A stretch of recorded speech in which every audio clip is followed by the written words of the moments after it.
పర్రా పర్రా పర్రా బర్రా బర్రా నరుకుతామని పసుపు డైలాగ్ వేసాడు. అది జగన్తో సంబంధం లేదు. జగన్ ఏంటంటున్నాడంటే కూటమి ప్రభుత్వం మీద ఆవిడకి మండి ఇలాంటి డైలాగులు వేసాడని. అది 20 ఏళ్ళు పొత్తులో మేమే ఉంటామని పవన్ కళ్యాణ్ గారు 15 ఏళ్ళ పాటు మేము ఎవరిని రానివ్వము, ఇదంతా అసలు జగన్ వచ్చే పరిస్థితి లేదంటున్నారు. మక్కిలీరగొట్టు లోపల కూర్చోబెడతారంట, సినిమా డైలాగులు సినిమా వరకే బయట పనిచేయమన్నారు. మరి ఎందుకు మళ్ళీ దీన్ని రిపీట్ చేయడం ఎందుకు? ఆయన వర్షనే తీసుకుంటే సరిపోతుందిగా. మరి పవన్ కళ్యాణ్ ఉన్నాడంటే ఆ వ్యక్తి రాజకీయం కానీ ఎవరి దగ్గర ఏం మాట్లాడాలో తెలియట్లేదు. ఈరోజు ఒక మాట అంటాడు. ఏంటంటాడు తెలుసా? మొన్న చూసాను ఒక వీడియో. తమిళనాడు వెళ్ళి తమిళనాడు స్టేజ్ ఎక్కి ఇది నా తమిళనాడు ప్రజలందరికీ నేను పుట్టి పెరిగిన తమిళనాడు. ఇంతకీ అతనిది ఏ దేశం, ఏ రాష్ట్రం, ఏ జిల్లా తెలుసుకోవాలి కదా పవన్ కళ్యాణ్ది. పవన్ కళ్యాణ్ కాసేపు తెలంగాణ వెళ్తే నేనే తెలంగాణ ముద్దు పెట్టిని ఒరే ఎదవల్లారా, ఒరే ఆంధ్ర ఎదవల్లారా అని అంటాడు. ఆంధ్రప్రదేశ్ వచ్చి తెలంగాణ మమ్మల్ని ఇచ్చేసింది వచ్చేసింది అని అంటాడు. ఇంతకీ ఇతను ఎవరు బిడ్డ? తెలంగాణ బిడ్డ, లేకపోతే తమిళనాడు బిడ్డ, లేకపోతే ఆంధ్ర బిడ్డ? ఎవరు బిడ్డ తెలుసుకోమనండి, ముందా తెలుసుకొని చెప్పమనండి. కూటమి ప్రభుత్వం 300 కోట్లు యోగాంధ్ర ఖర్చు పెట్టింది. చూస్తే వాటర్ బాటిల్ కోసం, బస్సుల కోసం అన్ను మ్యాట్ల కోసం కొట్టుకోవడం జరిగింది. చూస్తే దేనికి 300 కోట్లు ఎవరి జేబులోకి వెళ్ళి? మరి గతంలో అక్కడ ప్యాలెస్లు ఇలాంటి ఏదైనా అతిథి గృహాలు కడితే ఋషికొండ పైన దాన్ని అనవసరంగా కట్టారన్నారు. ఈరోజు మోడీ గారు వచ్చినా ఎక్కడ వచ్చినా అక్కడే కదా ఉండేది. జగన్ చేసింది న్యాయంగా ఖర్చు పెట్టాడు.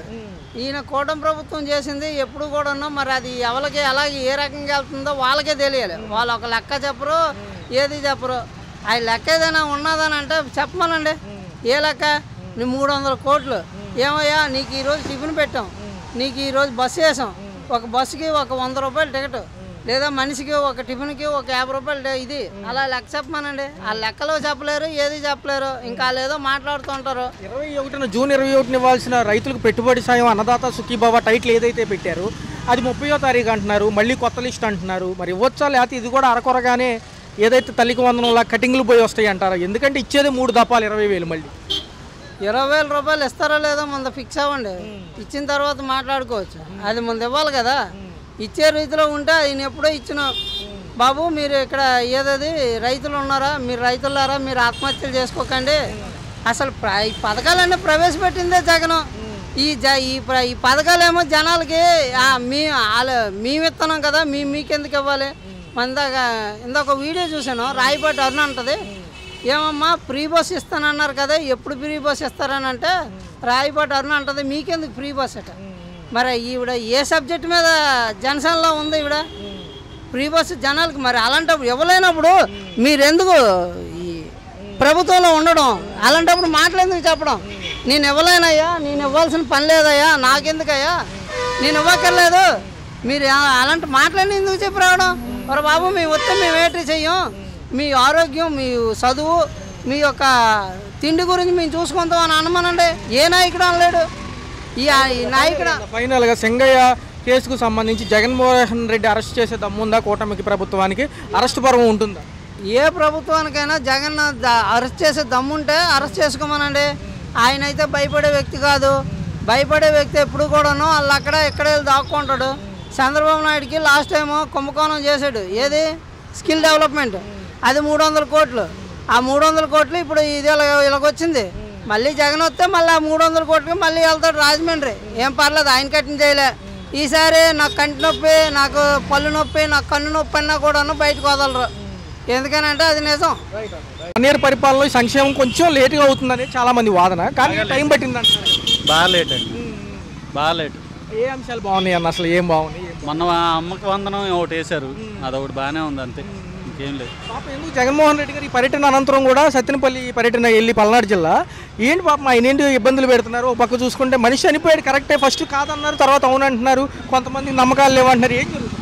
అవన్నీ రాజకీయం అండి, అవన్నీ మాట్లాడకూడదు. ఇంకా అంటే పాపం A2గా ఏమో ఆయన పెట్టారు కదా, A1 గారిని డ్రైవర్ గారిని తీసుకెళ్లారు, రాత్రి హడావురు చూశారు, కారు కూడా తీసుకెళ్లి నల్లపాడు పోలీస్ స్టేషన్లో పెట్టారు. అవన్నీ కామన్ అండి, రాజకీయం కదా, వాళ్ళకి కోపాలు ఉంటాయి, అవన్నీ సహజం. డబ్బులు లేవని ప్రభుత్వం అంటుంది. యోగాంధ్రకు 300 కోట్లు ఎక్కడి నుంచి వచ్చినాయి? ఏమంటే అలాంటి అవసరమా? పేదలకు చేస్తే ఏదైనా ఉపయోగం ఉంటుంది, కానీ ప్రజలు అందరూ చంద్రబాబు నాయుడు గారు బాగా డెవలప్మెంట్ చేస్తారని చెప్పేసి ఓట్లు వేశారు. దాన్ని సద్వినియోగం చేసుకుంటే బాగుంటుంది. ఎందుకు పనికిరాని యోగాకి 300 కోట్లు అంటే అనవసరం కదా. వాటర్ బాటిల్స్ కోసం, మ్యాట్స్ కోసం కొట్టుకున్నారు. ఏదో ఫంక్షన్లో దానికైనా స్కూలు రిమెంబర్స్ ఏమైనా చేస్తే బాగుండు. నిరుద్యోగ వృత్తి ఎంతో కొంత ఇవ్వచ్చు కదా. ఎంతో జాబులు చూపిస్తే చాలండి. జాబులు చూపించాలి, ఇవ్వాలి. చంద్రబాబు నాయుడు గారు అంటేనే బ్రాండ్. ఉద్యోగాలు ఇస్తారు, డెవలప్మెంట్ బాగుంటుందని అని అంటారు అందరూ. అలా డెవలప్మెంట్ చేసి ఎంతో కొంత నిరుద్యోగ వృత్తి ఇస్తే బాగుంటుంది. పర్టికులర్ ఈ అంశం చూసుకుంటే నిన్న కారు హడావుడిగా తీసుకెళ్లారు. ఫస్ట్ పోలీసు గారు అక్కడ చనిపోయింది దాడి నిమిత్తం కాదని చెప్పారు, మళ్ళీ అవునంటున్నారు. ఎందుకు అరెస్ట్ పర్వంకి ఎందుకు అంత తహతహలాడుతున్నారు? దేనికి అంటారు? జరిగింది ప్రమాదమే, నష్టపరిహారం ఇస్తారు. ఇప్పుడు నేనైనట్లు వెళ్తున్నా జరిగిందంటే ఏం చేస్తారు? కామన్ విషయమే కదా. దానికి రియాలిటీ అయితే లేదండి, ఒరిజినల్ లేదు. మనం దాని గురించి మాట్లాడడానికి లేదు. ఏదైనా రియల్గా జరిగితే తెలిస్తే చెప్పచ్చు, మాట్లాడచ్చు. అది పెద్ద రప్పారప్పాకి ఏదో ఒక కార్యకర్త పెట్టుకున్నారని సహజమేనండి. రాజకీయం అన్నాక సహజమే. అవన్నీ మనం మాట్లాడకూడదు. లోపల పెడతారంటున్నారు ఆయన కూడా. అవన్నీ సహజం అండి. రాజకీయంలో ఇప్పుడు పవన్ కళ్యాణ్ గారు చేద్దామని వచ్చారు. అవన్నీ ఆయన చెప్పినవన్నీ చేస్తే బాగుండు. ఉందంటారా ఖచ్చితంగా గట్టిగా చేయగలిగితే బాగుంటుందండి. చేస్తారని జనాలు ఓట్లు వేశారు. వేసిన దానికి చేస్తే బాగుంటుంది, అందరూ నమ్ముతారు. నెక్స్ట్ గెలవడానికి అవకాశం ఉంటుంది. అరెస్ట్ చేస్తారా జగన్ గారు నిజంగా? అయ్యా చేస్తారో లేదో మనకు తెలియదు. వచ్చి మనం జూన్ 12కి సంవత్సరం అయ్యింది. దాంతోపాటు ఈ పథకాలు ఎలా అనిపించినాయి? చెప్పినట్టుగా తల్లికి వందనం ఇద్దరికి ఎంతమందికి ఉంటే అంతమందికి ఇచ్చారా? ఆ పైన 2000 కట్ చేసుకుని 13,000 ఇచ్చినట్టేనా? ఒక్కొక్క ఇంట్లో 7 7 పడినాయండి. తినలేదని చెప్తారు. ఎంత పెట్టినా ప్రజలకి తినలేదని చెబుతారు. ఎలా ఉందంటే ఈ పథకాల వల్ల కష్టపడేవాడికి పని పోతుంది, ముందు పని దొరకట్లేదు. ఇంట్లో జరుగుబాటు అనేది శాంతం గుడ్బాటు అయిపోతుంది. ఈ వస్తున్నాయి అని చెప్పి అప్పులు చేసి కూర్చుంటున్నారండి. ఈ గవర్నమెంట్ ఈ పథకాలు పెడతాం వల్ల అప్పులు చేస్తున్నారు వీళ్ళు. ఈ పథకాలు వచ్చేస్తాయని అప్పులు చేయడం వల్ల ఇంకా రోడ్డును పడుతున్నారు. ఇప్పుడు జగన్మోహన్ రెడ్డి గారు పెట్టిన పథకాలు వీళ్ళు పెట్టినాయి. ఏమవుతుందంటే పూర్వంలో ఎవరు పెట్టలా. ఈ పెడతాం వల్ల రాబోయే తరాలకి అడుక్కు తినడానికి కూడా ఏమి ఉండదు నాకు తెలిసి. ఏదైతే ఉందో ఖజానాకు భారమే మళ్ళీ జనాల మీదే కదా ఇవన్నీ ట్యాక్సుల రూపంలో పడి. కరెంటు బిల్లు కట్టలేక ఒక్కొక్కళ్ళు పారిపోతున్నారు. తర్వాత గ్యాస్ ఉచితంగా ఇచ్చినా ఇంట్లో వాడకాలు ఎక్కువైపోయినాయి. ఇప్పుడు దానివల్ల ఇప్పుడు బట్టలు స్కూల్ అంటమే కానీ స్కూల్ ఫీజులు కానీ ఏమన్నా కానీ ఎక్కువే. గవర్నమెంట్లో బాగానే చెబుతున్నా ఎవరికాడికి ఇగో వచ్చి గవర్నమెంట్లో చదివియట్లేదు. ఇగో పెరిగిపోతుంది. అంటే మా పిల్లలు గవర్నమెంట్లో ఎందుకు చదవాలి? కానీ గవర్నమెంట్లో ఇవాళ వాళ్ళు కూర్చుంటాక కానీ భోజనం కానీ అన్నీ ఏ గవర్నమెంట్ వచ్చినా బాగానే చూసింది. ఆ గవర్నమెంట్ చూడండి, ఈ గవర్నమెంట్ చూడండి, బాగానే చూస్తున్నారు. దీనివల్ల ఏమవుతుందంటే వాళ్ళని వీళ్ళని మనం తిట్టుకోవటం వల్ల మనం తిట్టుకుంటున్నాం. చూసుకున్నట్లయితే 15వ తారీఖు ఆగస్టు నుంచి కూడా మహిళలకు ఉచిత బస్సు ప్రయాణం అంటున్నారు. మరొక వాదన తెరపైకి వచ్చింది, ఆటో కార్మికులకు కూడా అమౌంట్ వేస్తాము అనే వాదన ఉంది. అయితే ఎంత వేస్తాం అనేది క్లారిటీ లేదు, కానీ ఏదైతే ఇబ్బంది లేకోకుండా ఇస్తామంటున్నారో నిజమేనా? ఇప్పుడు ఆ అమౌంట్ వేసినా ఉండదండి. ఆ అమౌంట్ కూడా అనవసరం. నేను అదే చెప్తున్నా, ఈ పథకాల వల్ల అడుక్కు తినడానికి కూడా మనకి ఏమి ఉండదు. అది కరెక్ట్ కాదు. అభివృద్ధి చేస్తున్నారు చూడండి, అది చేస్తే కొన్ని జాబులు వస్తాయి. లేకపోతే నా ప్రైవేట్ దాంట్లో బతుకుతారు. ఊడ్చేవాడు బతుకుతాడు, కష్టపడేవాడు బతుకుతాడు, చదువుకునేవాడు బతుకుతాడు. అవి రావాలండి, ఈ పథకాలు కాదు. మాజీ ముఖ్యమంత్రి గారికి సంబంధించి పల్నాడు పర్యటనలో ఒక వ్యక్తి చనిపోయారు, మొన్న వార్తల్లో చూసాము. టైర్ కింద పడి పాపం. అతను నష్టపరిహారం ప్రకటించారు, కానీ అరెస్ట్ చేస్తామంటున్నారు జగన్. ఎలా? అదేంటంటే ఉండే వాళ్ళు వస్తే వీళ్ళు వస్తే వాళ్ళు కొట్టుకుంటే మనం నలిగిపోతున్నాం. వాళ్ళు కాదండి నలిగేది, మనం నలిగిపోతాం. చూసారా? నేను చూడలేదు కానండి. జగన్మోహన్ రెడ్డి గారు అయినా, చంద్రబాబు నాయుడు అయినా, పవన్ కళ్యాణ్ అయినా, ఎవరైనా వాళ్ళు ఇమేజ్ పెంచుకుంటారు తప్ప మన సామాన్యులను నలిగిపోయి మళ్ళీ భారం పడుతుంది మన మీదే. ఈ కార్యక్రమంలో చనిపోయింది కూడా సామాన్యుడే. జగన్మోహన్ రెడ్డి గారు వెళ్ళినా మంచి కార్యక్రమంకి వెళ్ళాలి, కానీ ఇలాంటివన్నీ మానుకొని మంచి కార్యక్రమాలు చేసుకుంటే రేపు ఆ సీఎం అవని ఈ సీఎం అవని ఇద్దరు మనోళ్ళే. ఏదైతే క్యాన్వాయ్లో జరిగిన ఘటనకి ఆల్రెడీ కారు అదుపులో తీసుకున్నారు నిన్న సాయంత్రం. అయితే ఏమంటున్నారంటే పాపం డ్రైవర్ గారిని అరెస్ట్ చేశారు, A2గా జగన్ గారు. నేను అదే చెప్తున్నాను కదండి, డ్రైవరు మనలాంటి సామాన్యులు నలిగిపోవాల్సింది తప్ప జగన్మోహన్ రెడ్డి గారు లేకపోతే చంద్రబాబు నాయుడు గారు ఎవ్వరూ వాళ్ళకి ఏం అవ్వదు, మనం నలిగిపోవాల్సిందే. తదుపరి 4 ఏళ్ళ భవిష్యత్తు ఉంది, మిగతాది కూడా ఉద్యోగాలు పరిపాలన బాగానే చేస్తున్నారు. పరిపాలనలో ఏ లోటు లేదు. రైతులు పెట్టుబడి సాయం 30వ తారీఖు అంటున్నారు ఈ నెల. రైతులకి ఇవ్వండి, ఇళ్ల స్థలాలేమో అడవుల్లో ఇచ్చారు. అదొకటి ఇల్లు కట్టుకోలేక. పరిపాలనలో ఏమేమి ఉన్నాయి? గ్యాస్ సిలిండర్ డబ్బులు పడుతున్నాయా? టెన్షన్ డబ్బులు పడుతున్నాయండి. రేషన్ మళ్ళీ డిపోల్లో తీసుకుంటున్నారు కదా, ఇబ్బందిగానే ఉందా? ఇబ్బంది లేదు, తీసుకున్నాం. అంటే ఫింగర్ ప్రింట్లు సర్వర్లు పనిచేయవంటాం, అన్నీ బాగానే ఉంది. గతం ఎలా ఉంది? అప్పుడు ఏంటంటే వ్యాన్స్ వచ్చాయి కదా, అప్పుడు సుఖంగా ఉంది, ఇప్పుడు కొంచెం కన్వీనియంట్గా ఉంది. కొంచెం వ్యాన్స్ అంటే ఇంటి దాకా వచ్చి. కరెంటు బిల్లులు ఎలా అనిపిస్తున్నాయి? పర్టికులర్ బిల్లు బాగా వేస్తున్నారండి, బాగా ఎక్కువ వస్తుంది కరెంట్. అప్పుడేం 9 పథకాలు, ఇప్పుడు 6 పథకాలు లైన్గా అన్నీ చేస్తున్నారు. ఆడబెట్టి నిధి ఇవ్వాలి, దాని కింద ఒంటరి మహిళలు, వితంతు మహిళలు కూడా పెన్షన్లు అంటున్నారు. ఎలా అని అంటే అర్థం అలా ఒంటరి వితంతు మహిళలు ఉంటారు కదా, ఒంటరి మహిళలని, లేకపోతే భర్త కోల్పోయిన వాళ్ళు ఉంటారు కదా, వాళ్ళకి కూడా పెన్షన్లు అంటున్నారు. ఏదైనా అమలైన దాఖలాలు ఉన్నాయా? కొత్తగా ఏమైనా రాలేదు, ఏం రాలేదండి. పాత వాళ్ళకి ఇస్తున్నారు, ఇంకా పాత వాళ్ళకి కూడా చాలా మంది తీసేస్తున్నారు. అయితే జగన్ గారు సత్యనపల్లి వెళ్ళి వచ్చిన తర్వాత ఒక కార్యకర్త చనిపోయారు, ఈ టైర్ల కింద పడి, బండి కింద పడి అంటున్నారు. ఎలా ఉంది పాపం? కొంచెం దానిపైన ఏమంటారు అంత ఫ్రాడ్ అండి? ఈ గ్యాస్ సిలిండర్ల పథకం అమలు అవుతుందా? ఖచ్చితంగా డబ్బులు పడుతున్నాయా? ఒక్కదానికి పడింది, మళ్ళీ రెండో దానికి లేదు. కరెంట్ ఛార్జీలు ఏమైనా ఇబ్బందిగా ఉన్నాయా? కరెంట్ రోడ్ల వ్యవస్థలు ఏమైనా బాగున్నాయా సంవత్సర పరిపాలన? నేను ఎక్కడికి బయటికి వెళ్ళదమ్మా, ఎప్పుడైనా వస్తే అంటే మహిళలకి 1500 ఆడబిడ్డ నిధి కింద ఇస్తామన్నారు, అవి ఏమైనా వస్తున్నాయా స్కీమ్లో? నాకేం రావు. ఓ పక్క చూసుకుంటే మాజీ ముఖ్యమంత్రి గారు జగన్మోహన్ రెడ్డి గారు ఉన్నప్పుడేమో ఒకలాగా ఉండేది, ఇప్పుడేమో కొత్త ప్రభుత్వాలు కదా, ఎలా అనిపిస్తుంది? నాకు ఏ పథకము రాలేదు. రేషన్ కార్డులు ఏమన్నా ఉన్నాయా?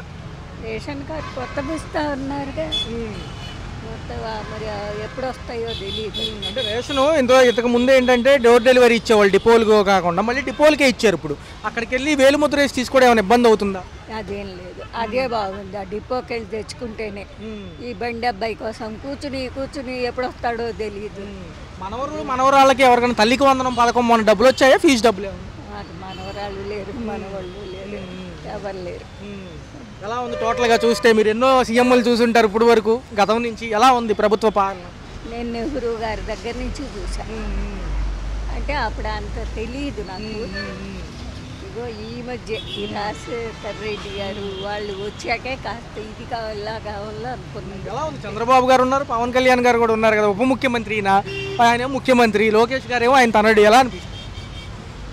ఏ ప్రభుత్వం వచ్చినా ఒకే రకంగా ఉంటుంది బాబు. అయితే మాజీ ముఖ్యమంత్రి గారిని అరెస్ట్ చేస్తామంటున్నారు, నిజమేనా? చిన్న యాక్సిడెంట్ జరిగిందిగా మొన్న, మనకు తెలియదు. అదేంటంటే పల్నాడు జిల్లా పర్యటనలో ఉండగా ఒక మనిషి కారు కిందకి పడి చనిపోయాడు. అవన్నీ నాకు తెలియదు బాబు. పరిపాలన ఎలా అనిపించింది? పర్టికులర్గా నిన్న మొన్న కూడా ఈ హడావుడి ఎలా ఉంది? సింగయ్య చనిపోయారు, తాడేపల్లి సంబంధించిన క్యాంప్ కార్యాలయం నుంచి కూడా వెహికల్ కలెక్ట్ చేసుకున్నారు పోలీసు వాళ్ళు. ఏదైతే సత్తెనపల్లి పర్యటనలో ఒక వ్యక్తి చనిపోయారు, ఏదైతే క్యాన్వాస్ వెహికల్ కింద పడి, మరి ఆ డ్రైవర్నేమో అదుపులో తీసుకున్నారు, నోటీసులు ఇచ్చి నిన్న వెహికల్ నైట్ కూడా అదుపులో తీసుకుని నల్లపాడు పోలీస్ స్టేషన్ గుంటూరు జిల్లా పెట్టారు. ఏమంటారు దీనిపైన? నిజంగా జగన్మోహన్ రెడ్డి అరెస్ట్ అవుతారా? జగన్మోహన్ రెడ్డి అరెస్ట్లో ఆధారాలు ఉంటే తప్ప గబాన్ చేసినా ఆధారాలు లేనిది వాళ్ళు ఏం చేయలేరు. ప్రయత్నాలు అయితే చేస్తున్నారు, దానిలో వాళ్ళకేం ఉపయోగం లేదు. రుజువయ్యి ఏదైనా ఉంటే అప్పుడు.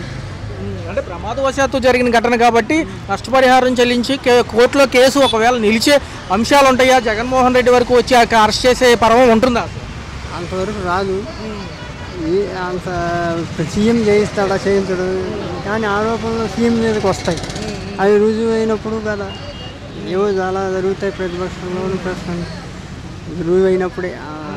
ఏం లేదు ఇదంతా. ఎందుకంటే ఈ అంశాలన్నీ చూస్తుంటే ఒక పక్క హోంమంత్రి గారు స్పందించారు, ఒక పక్క పవన్ కళ్యాణ్ గారు కూడా వార్నింగ్ ఇస్తున్నారు. ఏదైతే ఈ రప్ప నరుక్కుంటామని మొన్న మధ్య హడావుడైందో ఆ అంశం మీద కూడా మాట్లాడుతూ, అలా చేస్తే మక్కిలేరు కోట్ లోపల పెడతాం, సినిమా డైలాగులు సినిమా వరకే, మేము 20 ఏళ్ళ పాటు జగన్ రానియం, 15 ఏళ్ళు పొత్తులో ఉంటాం అంటున్నారు కదా ఆయన. పొత్తు ఏదో కానీ మంచిదే. ఈ జగన్మోహన్ రెడ్డి బాగా రాయితీ ఎవరికి పడితే వాళ్ళకి బాగా ఇవ్వటం వలన డబ్బు ఓడిపోయాడు. అదొకటే కాదు, వ్యవసాయాన్ని చూసుకుని మిగిలిన వదిలితే కానీ గెలవరు ఎవరు. వ్యవసాయం చూసుకోవాలి. పరిపాలన బాగానే ఉంది. ఏమైనా జగన్మోహన్ రెడ్డి ఓడిపోవటానికి బీజేపీతో కలవటమును, పవన్ కళ్యాణ్తో కలవటం, ఈ ముగ్గురు ఒకటి అవటం వల్ల ఓడిపోయాడు, లేకపోతే లేదు. హలో, తెలుగు రాజ్యం ఛానల్ చూస్తున్నారా? సామాజిక రాజకీయ జీవన చిత్రణే తెలుగు రాజ్యం. అతిశయోక్తులు అసత్యాలు ఉండవు. రాజకీయ కోణం కాదు, ప్రజా కోణమే కొలబద్ద. తెలుగు రాజ్యం వీక్షణ మీ ఉత్తమ అభిరుచికి నిదర్శనం.